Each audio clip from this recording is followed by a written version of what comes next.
이케아가 서울 시내에 생기면 주차 대수 과연 몇 대가 필요할까? 이 7단계 논리는 삼성 이재용 회장, 동네 아저씨도 설득할 수 있는 사업 논리야. 그러면 2014년도에 이케아가 한국에 처음 상륙을 했으니까 이것부터 알아봐야 돼. 이케아 광명, 주차장 대수는 2,000대야. 그런데 왜 2,000대로 했을까? 그냥 법적으로, 느낌대로 최대한 많이 넣어야 되니까. 해외면 지상 주차장을 꽉 깔겠지만 한국은 아니잖아. 이 땅을 파야 되잖아. 그럴수록 공사비도 많이 나갈 거고. 소비자 관점에서도 당연히 중요하지. 20-30km 차 타고 왔는데 동네 마트처럼 계속 차량 돌리면 안 되잖아. 이걸 ENTJ식 전략 컨설팅 입장에서 말해볼게.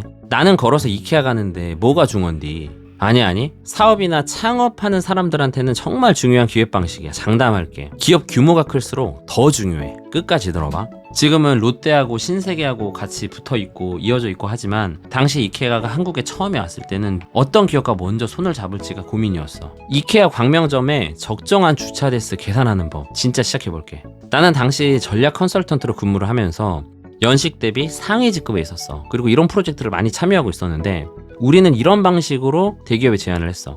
총 7가지 프로세스가 있어. 첫 번째, 2010년도 기준으로 전 세계에 보면 이케아 매장이 아마 한 300개 정도 있었을 거야. 그럼 이 모든 이케아 점포를 전수조사해.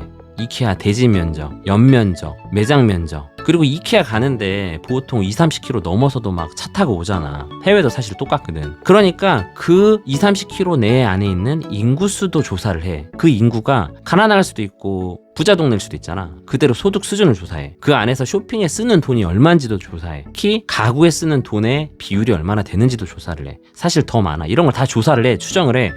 두 번째, 그리고 이 방식과 유사하게 이케아가 한국에 들어올 입지, 이케아 광명점도 조사를 해. 세 번째, 이 300개의 해외 이케아 매장 중에서 이케아 광명점과 유사한 상권에 있는 걸 발라내. 전문 용어는 필터링이라고 하지. 그러면 대다수 동남아나 일본 이런 아시아권으로 좁혀져. 유럽이나 미주는 땅이 크잖아. 그러니까 인구가 많이 없겠지. 아마 대략 50개 정도로 줄어들어. 300개 중에서.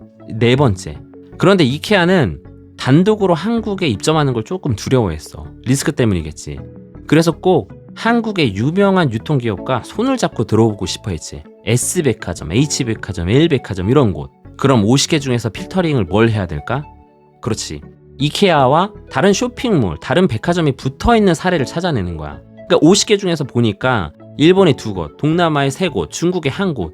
이렇게 6개쯤 된 거야. 다섯 번째, 뭐지? 이 6개의 이케아 매장은 한국에 들어오진 않았지만 한국의 이케아 광명점과 유사한 상권, 유사한 입지를 갖고 있다는 걸 알 수가 있지. 그렇게 조사를 하고 필터링을 했으니까. 우리가 발라냈잖아, 계속. 300개 중에서. 뭐 입지, 주거 환경, 소득 현황 이런 것들이 이제 거의 다 비슷하다고 보는 거야. 좀 더 부가 설명해볼게. 어느 정도로 비슷하다고 볼 수 있냐면 이케아 광명점 기준으로 반경 20km 있는 인구수가 뭐 예를 들어 100만 명이야. 그러면 중국, 일본 이렇게 해외에 6개 있는 이케아 매장 거기서 반경 20km를 돌렸을 때도 인구수가 100만 명이라는 거야. 소득 수준도 비슷하더라 이거야. 지출 규모도 비슷하더라 이거야. 거의 유사하다라는 거지. 여섯 번째, 그럼 다음 뭐 해야 될까? 그렇지.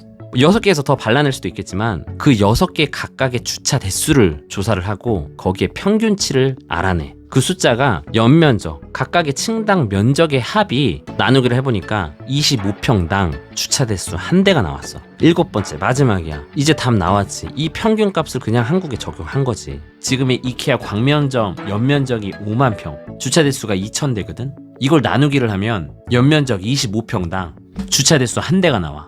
왜 이런 7가지 과정을 했는지 다시 한번 정리해볼게. 이게 없다면 그냥 건축법규상 정해진 최소한의 주차 대수로만 설계를 했을 거야. 뭐 예를 들어 500대, 1000대 이런 식으로. 그럼 어때? 이케아 방문 안 하겠지. 1시간 타고 갔는데 주차하기 너무 힘드니까. 그러자니 예를 들어 10,000대 하기에는 땅만 파다가 공사비 너무 많이 나갈 거 아니야. 비효율적인 거지.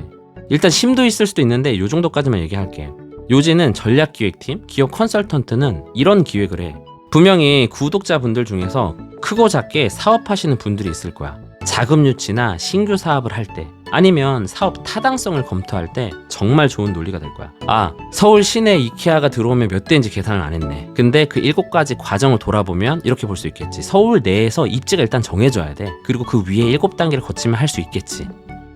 우리는 사업 기획부터 전략 수립, 사업 계획서 구성, 자금 유치 실행까지 중소기업에 특화된 컨설팅을 하고 있어. 이 영상이 도움이 되었다면 구독과 좋아요 누르고 궁금한 게 있다면 아래 링크로 문의글 남겨줘.